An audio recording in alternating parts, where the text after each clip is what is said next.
Welcome to Sweet Life Beat Life. We hope this video helps. You begin by confirming the programmer firmware and preparing the target device. Battery above 20%, screen unlocked, and debug mode enabled.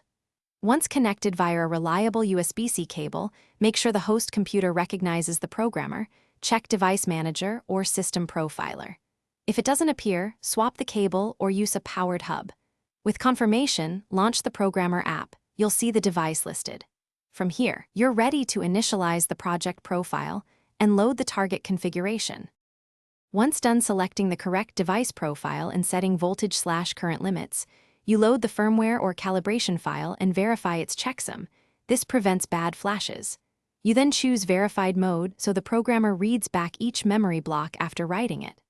As the process runs, watch status logs for write retries, CRC errors, or thermal warnings. If progress stalls, pause briefly and let the programmer cool. Restarting the session preserves integrity. After completion, the software shows pass or fail results. You finish by running a full functional test, sensors, display, and interfaces, to confirm everything operates as expected. Once tests pass, secure settings in the programmer, reboot the device, and verify the configuration persists across power cycles.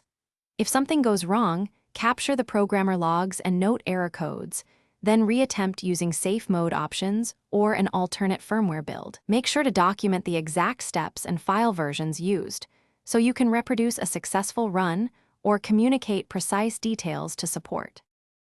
Thanks for watching. Consider subscribing if we helped you.